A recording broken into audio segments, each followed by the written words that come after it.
Yo people fam, we're telling them it's your boy Njies, man, like Njies or MLC Njies, now the building. Right now we got Why I Love Tai Lung, The Weight of Expectations, Kung Fu Panda by Sage's written blood. Now Kung Fu Panda is my favorite. Normally blood, when you say, yo Sana, what's your favorite film of all time blood, I normally don't have an answer. When it comes to animation, I can say wholeheartedly Kung Fu Panda is the best animated film that I've ever seen blood. You know what I'm saying? This whole series blood, you know what I'm saying? The franchise, I had the game on them, Nintendo and them thing there, blood. Like, fam, listen, Kung Fu Panda and me, yeah, blood. I'm gonna ask my, you know what I'm saying, when I say the same thing to my friends, they agree with me, blood. You know what I mean? So I'm not alone on that, blood. But this randomly came up on my recommend. I was like, what is this? I don't know who the guy is. I don't know what the hell this title is. But hey, let's check it out, this man. This video is brought. If it's to do with Kung Fu Panda, I'm here for it, blood. Well, you know choreographed, and how amazing this movie and the trilogy as a whole is. The voice acting, the direction, the soundtrack, on all levels, Kung Fu Panda is a masterful film, and one that has been dear to my heart since 2008. However, I want to focus on my favorite character of the film, Tai Lung. This scene right here, blood. Oh my God. Whether it be as a spoiled tigress, my kids will watch this film right here, blood. Counterpart to Po, or as Shifu's fallen student, Tai Lung was a great villain, and I want to talk about why I love his character. Of course, I can't mention Tai Lung without first mentioning his prison escape, which is probably the coolest prison break I've seen. How That's the a blue, fact. cold colors interact with the warm reds, and the overall choreography of this scene is amazing. The decisions that Tai Lung makes is a perfect introduction to demonstrate his power, his ferocity, but also his cleverness. And it helps to further ground the martial arts in the film. While exaggerated, of course, he's not some superhero. He makes smart, quick decisions, and he is a really talented martial artist. One that worked incredibly hard to be this powerful. Later, when he fights the Furious Five, the fight is a stunning realization that he is indeed Shifu's greatest student. This battle highlights the separation between him and Tigress, the trust that Shifu had in him, and the trust that he doesn't have with Tigress. Exactly, blood. That realization, blood. I kind of felt sorry for her, blood. And the thing is, with when bad guys, when you're younger, blood, you kind of see the bad guy, and sometimes you don't like him, blood. You know what I mean? Unless you're just a different kind of on demon time since the kid and them thing there, you're a bad you out here doing up madness, blood, ever since you were young. But when you're a kid like me, fam, you know what I'm saying? I never really liked the bad guys, blood. But as you grow up, blood, people like Thanos, blood, just any type of bad guy in any film, blood, that's not necessarily on the good side, but you kind of start to, you know what I'm saying? You kind of start to like some of them, blood, because you understand the thinking, blood. You grow up, blood. You understand different points of views. You learn things and them thing there, blood. So as you get older, blood, you kind of actually like to. Sometimes you'll even like the bad guy more than the good guy type of thing, fam. You know what I'm saying? No cut. About 40 minutes into the film, we get the backstory on Tai Lung, narrated by Tigress. The baby cub who appeared on the steps of the Jade Palace was taken in by Shifu, who raised him and mentored him, showing love and care like a father. Then he turned into an absolute one demon. Key line out of Tigress's narration was that Shifu told Tai Lung that he was destined for greatness. Tai Lung poured everything into his training, and as he grew older, he wanted the Dragon Scroll as compensation, but Oogway denied him it.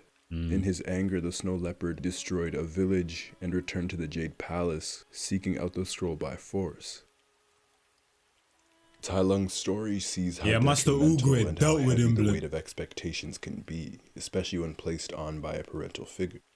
While Shifu never outright told him that it was his destiny to harness the scroll's knowledge, from Tai Lung's perspective, the Dragon Scroll was the be-all, end-all of greatness. Exactly. If he couldn't have that, then he couldn't be great. He couldn't fulfill his destiny.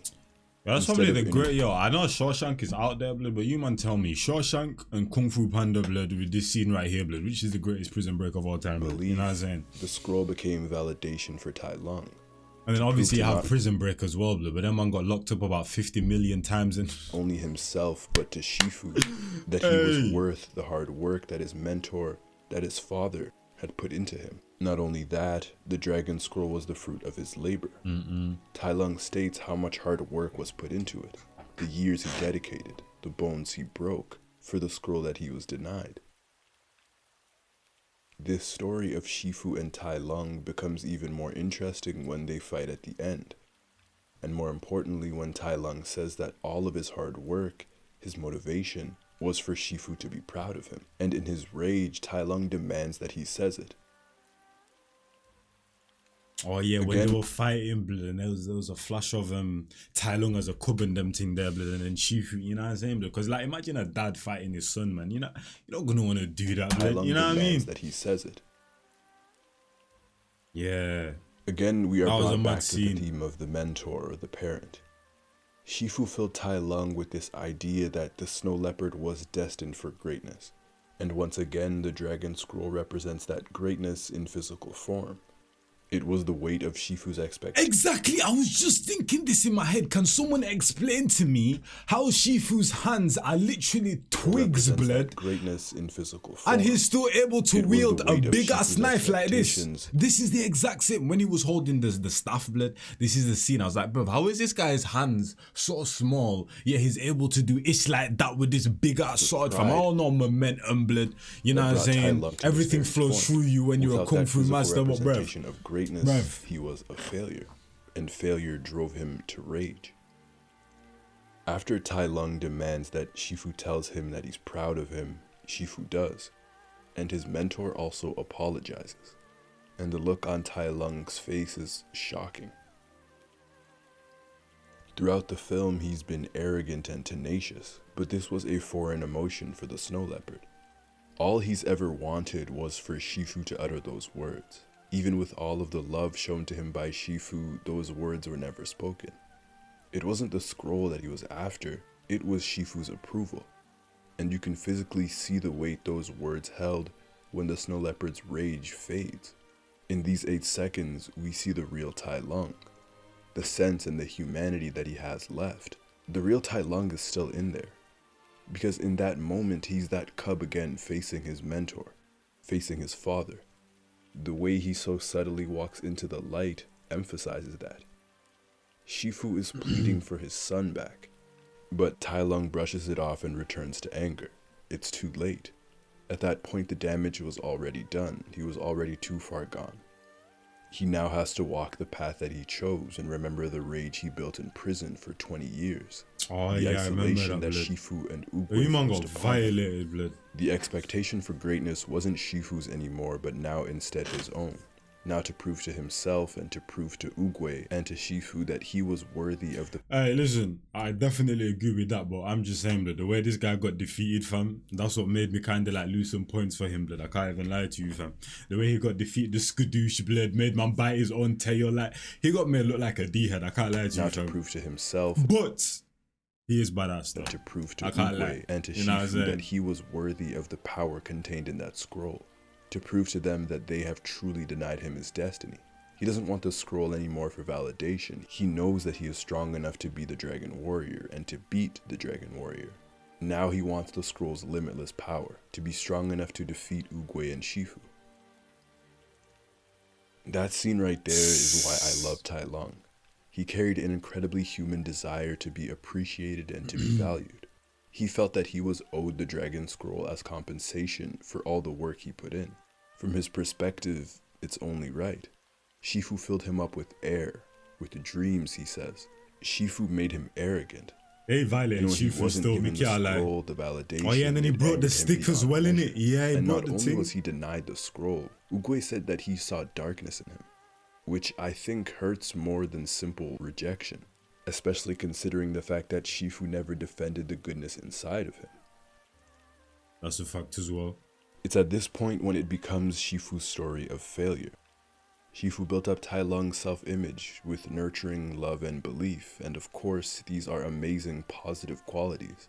But where Shifu failed in his parenting and in his mentoring was not instilling the snow leopard with humility, modesty, the ability to face rejection and to keep working. The scroll was never. As I'm saying, because normally when you watch these type of martial art films, the sensei always teaches on both sides of things, fam. You know what I'm saying? The physical, the emotional, the mental. You know what I'm saying? Tai Lung, but without humility, he felt that way. That's why when people live lives like this, it's more like it's more like a lifestyle for them. It's not just, oh, I go and do this thing for like 2 hours and then I go home. Nah, it's a lifestyle, fam. You know what I'm saying? You're fully embedded in it. Like, you know failed by not telling the snow leopard that by existing, he was already great. And believing in himself is what would have made him even greater. Failure changed Shifu. It changed the way he teaches and his approach to life. No one was ever going to be Tai Lung. It's interesting because in the opening scene of The Furious 5, Shifu tells Tigress that she needs more ferocity, Monkey more speed, Crane more height, and Viper greater subtlety. All qualities that Tai Lung possesses, that he's demonstrated. He truly is Shifu's greatest student. That failure, Tai Lung, stripped him of his smile and his love. It made him crave control, or the illusion of it, as Oogway says. Until Po arrived. The Oogway was old as hell, blood. As Oogway says. Come on, shake him, bro. When I think of the theme of destiny in this film and apply it to Tai Lung, it's sad. Tai Lung's destiny was never truly his own, but one forced upon him, and one that he believed was his own. Oogway said that one often meets his destiny on the path he takes to avoid it. We never learn what Tai Lung's destiny is, but maybe in the pursuit of the Dragon Scroll, in the pursuit of Shifu's approval, which he didn't know he already had, Tai Lung was trying to force his way into what he thought his destiny was. But on that narrow path, with the illusion of control blinding him, he ended up avoiding his own destiny. I want to give a big thank you to... Is that it? Yeah, shout out to Sage's written, man. I can't lie to you. I might come over here on these sides again, fam. You know what I mean? I literally saw the video, didn't watch it whatsoever, didn't know what to expect, but I like the little breakdown that it gives. And I can see that he's literally done them on many more characters and them thing there, fam. You know what I'm saying? And I like the fact that he's not just doing it on, you know what I'm saying, the one-sided, the main character type of thing, fam. He's going to like the villains, fam. You know what I mean? The people that are not in the show anymore type of thing, fam. You know what I mean? But hey, shout out to Sage's written though, fam. You know what I'm saying? Keep doing your things, spin your boy Njies, man. Like Njies at MLC Njies. And I'll catch you man in the next one, man. I'm out of here, man. Bar after bar after bar after bar after bar, I'm too persistent. Whipping chrome man, no cast. Get it on my own, no collab. But a bar with me, that's a body bag. Your mans want smoke, then he leaves with a toe tag. Whole squad hit with a double mag Glock. Got left in the street and the body's getting chucked. Bullets with names and your shit's getting popped. Better be with me and the bag's getting cocked. Still gotta chase the bag, humble. Ain't gotta brag in the league on my own and my stats getting flagged. Hit me for the feet, got verses in stats. Come through like the queen, gotta pay that tax.